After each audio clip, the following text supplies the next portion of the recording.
In this week's Top Gear, are they really mad enough in Los Angeles to drive cars like this? Is the future cloudy or bright for the new Chryslers coming to Europe? And one of the hunkiest sports cars ever.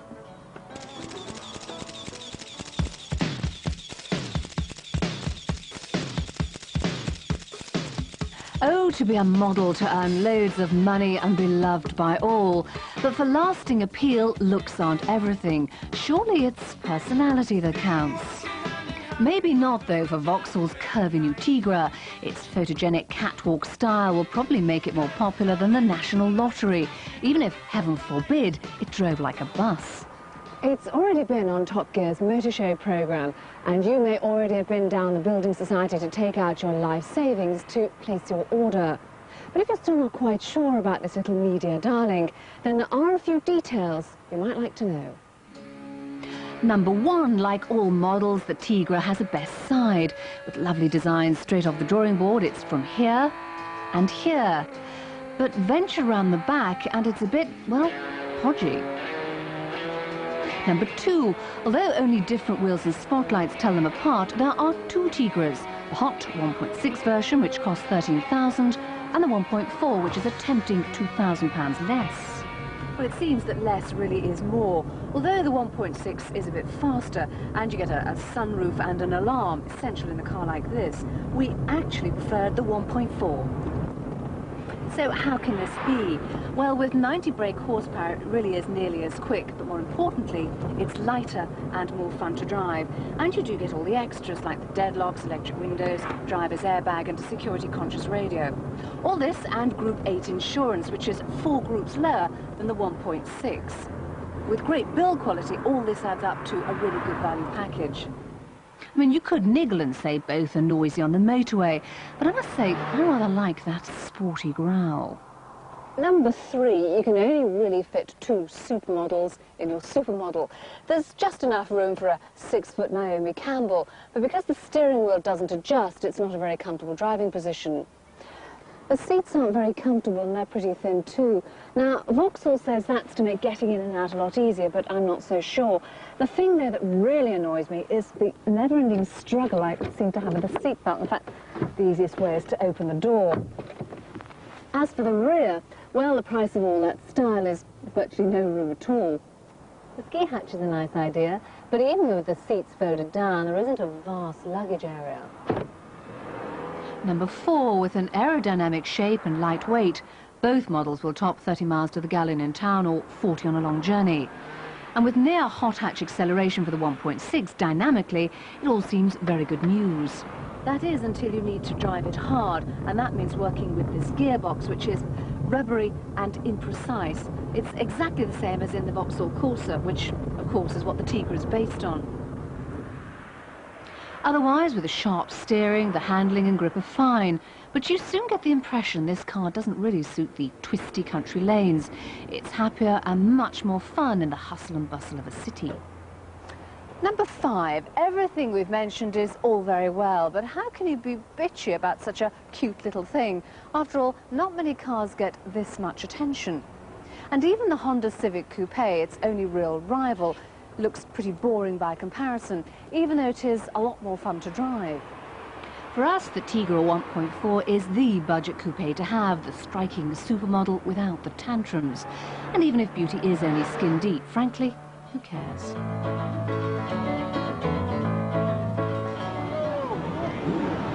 It's Saturday night on Hollywood Boulevard here in Los Angeles, and if you stand here long enough, well, you'll either get arrested, run over or propositioned, and possibly all three.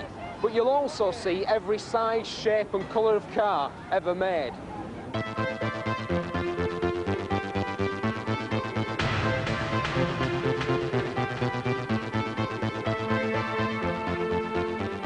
California isn't renowned for building cars, but it is famous as a melting pot of car culture. What they drive today, the world drives, well, maybe not tomorrow, but perhaps in a year or so. But there is one kind of car that will only ever make sense right here in Los Angeles. This is the East LA Car Show, an event with more bump and grind than anything on Sunset Boulevard and more gold plating than a Beverly Hills bathroom.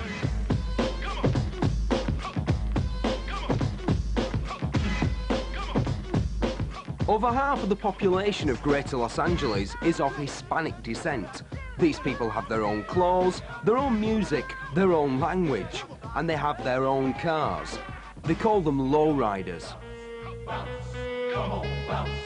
Where did this notion of lowering the cars come from? How did that happen? Oh, this came way back.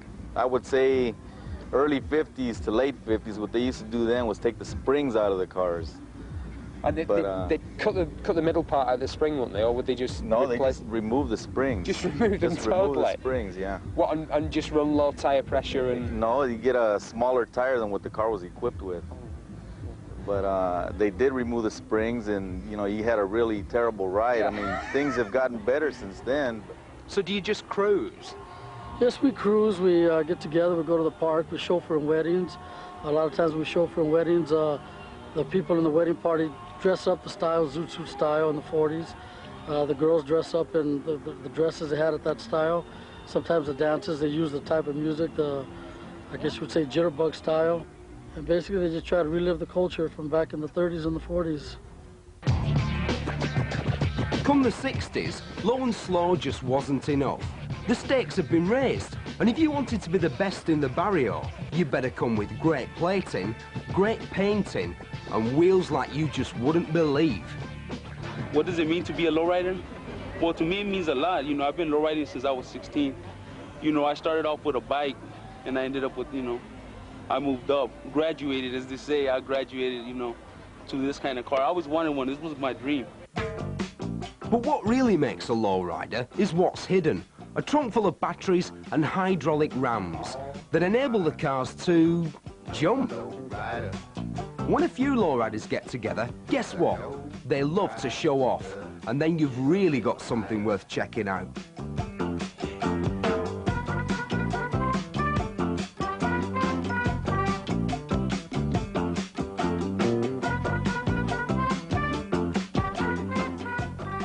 Nowadays, lowrider status is measured not in acres of purple metal flake paint, but in good old-fashioned inches. The record for these fabulously daft vehicles is 6 foot. Chicano people are very proud.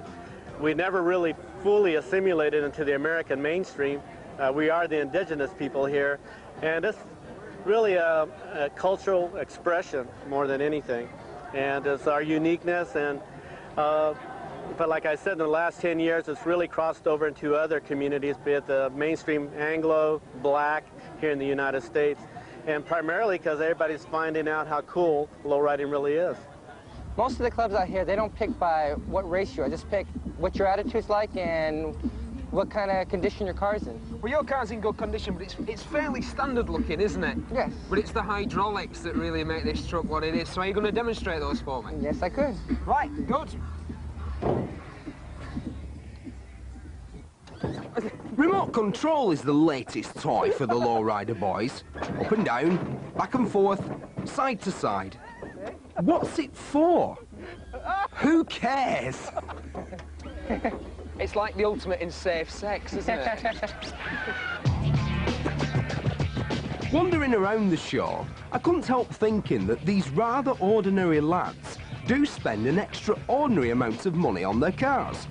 I suppose they must just stay in all the time and save up. I was going to ask, but, well, you don't like to, do you? Well, whatever you might think of these lowriders, you're unlikely to see one in the car park behind the co-op, now are you? Although I've just been talking to one chap who told me he'd sold a hydraulic kit to a taxi driver from Manchester. Which inevitably leads me to comment that from now on, every time I go shopping, I really will be able to hop in a cab. Sorry, couldn't resist it.